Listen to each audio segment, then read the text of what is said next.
Okay, YouTube, this is Warbles on a lot with the second half of the dressing.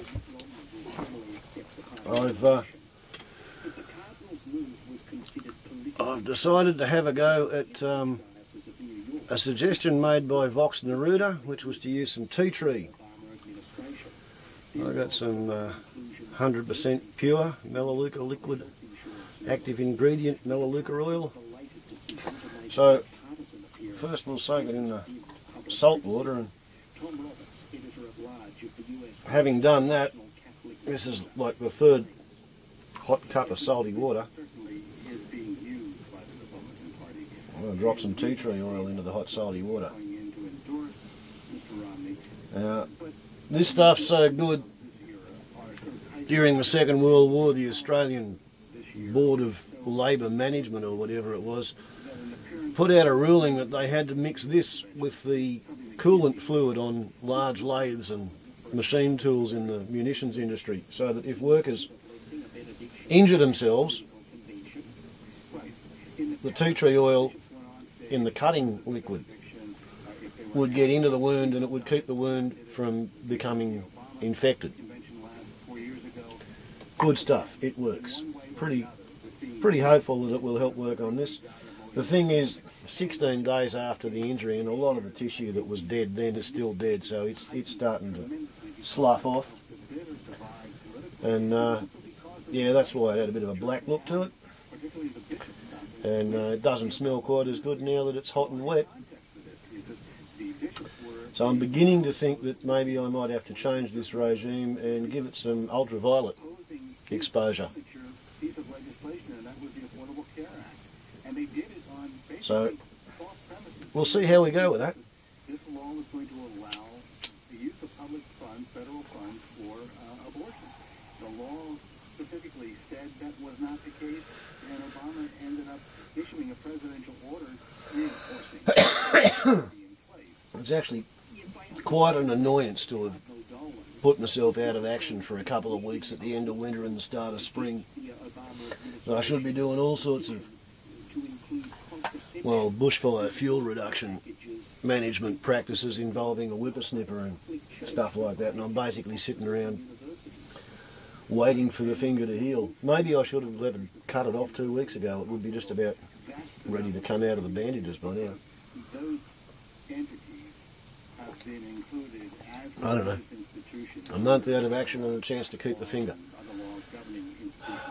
Won't be a perfect finger, but at least it won't be short. You know, like I just can't see that with the top of it in as good a condition as it is, I think I'm just going to lose meat and skin on the bottom. Could be wrong. Could be wrong. We'll see.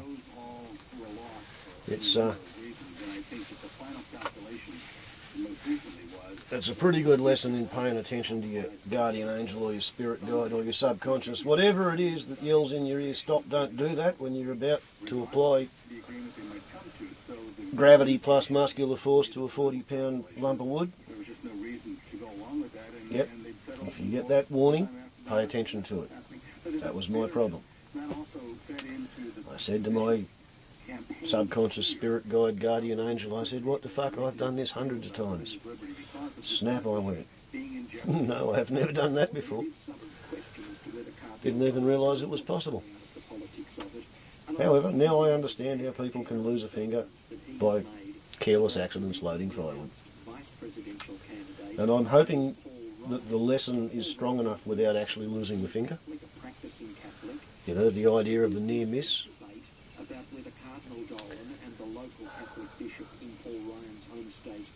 Wisconsin have effectively been issuing endorsements of him.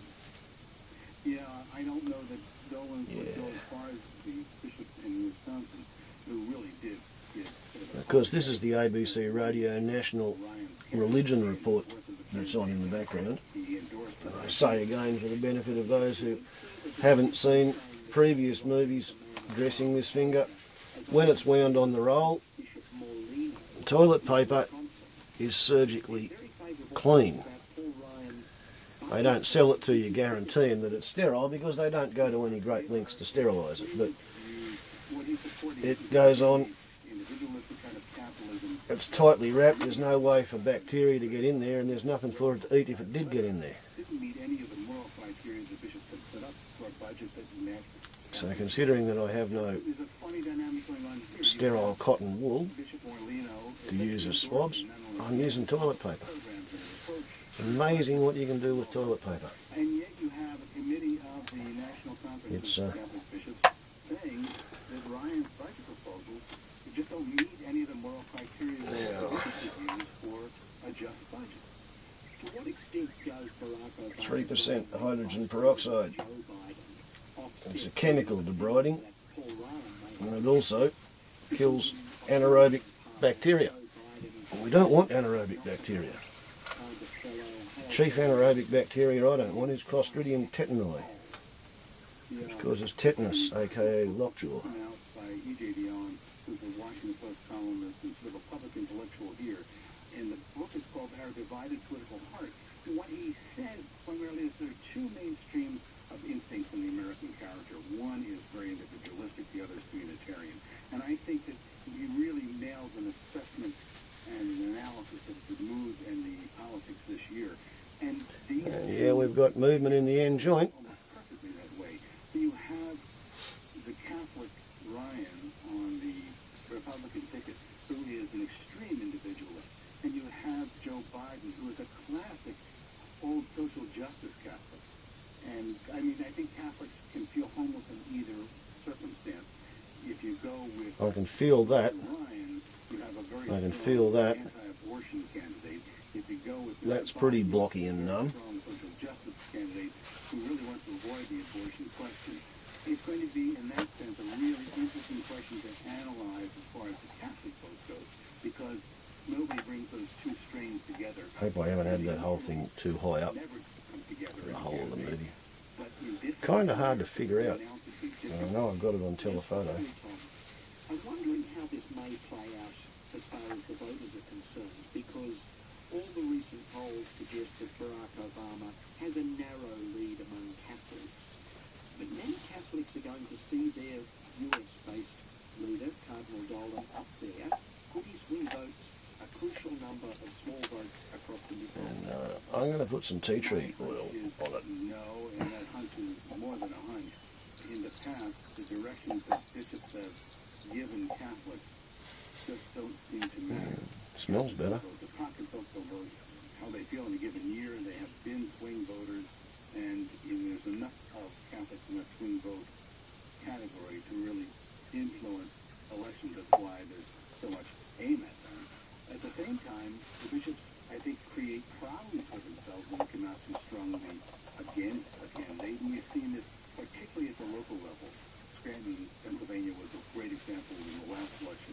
The bishop there was Remarkable, the campaigning kind of global information you get on ABC Radio National.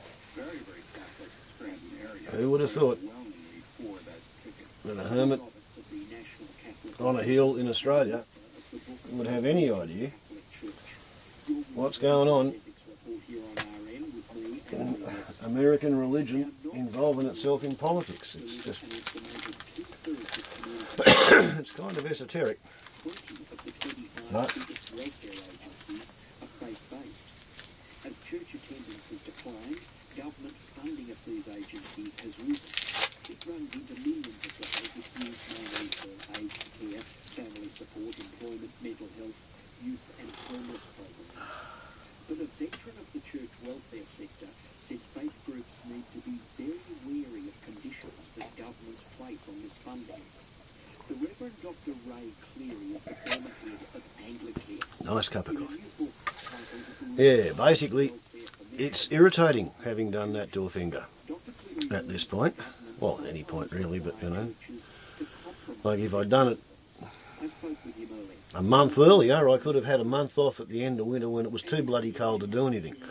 I've been looking forward to the weather warming up so that, among other things, I could make a pipe for one of my subscribers who offered to do a small amount of simple will drawing up type work for me. And yeah, I should have made the pipe for him last week, but last week I wasn't able to use the hand. I guess next week I'm going to have to get into doing a bit more work with the bandage on I'll probably go to a thinner bandage and use a leather finger stool. Yes, but you point out in your book So, very interesting book, Reclaiming Welfare for Mission, Choices for the Churches, that all of this money comes with strings attached, though, doesn't it? I mean, you have to adhere to a whole lot of very complex regulations. Yes, that's true, but I'm not necessarily arguing in the book that all those regulations First are bad. I think accountability, twings transparency in the modern world, in the modern age, is really important. And of the tea tree oil has finally started to penetrate through. But I think they are learning and we're gradually shifting. But it's more in the contractual agreements that are highly critical, where things like work for the goal, mutual obligation, those sorts of positions. Okay, how we going with the time? No drama. Which in effect create a challenge for the church and its mission to the disadvantaged in the context of being open, generous and hospitable to our neighbours. Because, what way? Because it rubs up against the church's biblical ethos of being with the least among us. That the government demands you be stricter with poor people. Exactly. And we're saying, yes, we need to ensure that we're not ripped off. Everyone needs to behave appropriately, but from my experience, my colleague would say the same, 98% of disadvantaged people we work with are honest people trying to survive. The percentage who abuse the system can also be replicated amongst the richest in Australia as well. Well, I want to come to that because in the past 15 years, especially since the election of the Howard government in 1996, there has been a major Try not to be clumsy. of what were for 30, 40 years government functions. You mentioned job placement, also placement of children in need. These have been farmed back out to the churches. Has that put too much of a burden on church agencies? It has put too much of a burden, but it's also shifted the responsibility. I mean, I was one of those people in the 70s which argued here in Victoria that child protection should be the responsibility of the state and shouldn't be left to church welfare agencies or an organisation like the Children's Protection Society. The state had a legal and moral obligation to protect children, and the services back in the 70s and early 80s were pretty inadequate, and we pushed very hard for government to actually take on this role, as we did in the whole area of youth reformatories and so forth, which were originally operated by churches. And I think that yes, there has been a shift not only in Australia but worldwide back to There we go. the community sector, not for profit. And in Australia, the reality at the present time is that somewhere between 65 and 70%. Warble's method of bandaging an almost severed fingertip in the hope that it will reattach and granulate and heal up by second intention. Too badly smashed to sew it up, so it's going to have to grow itself back together. The big trick is, don't let it get infected. Well, I've succeeded in that one. The other trick is, make sure you've got circulation all the way to the end. Well, I've done that one too. Look, that's true. I think that's often overlooked in the current debate about abuse of institutions. I mean, Well, if I'd let them cut it off straight away, that wouldn't have had any chance of recovering. At the moment, it's got a chance. I'd say its chance of recovering has gone up from 15% to be around 50. Right, I've got a 50-50 chance. It will work or it won't. Seems to be going all right at the moment. Okay, Warble's on a lot to YouTube. Thank you for paying attention. Ciao.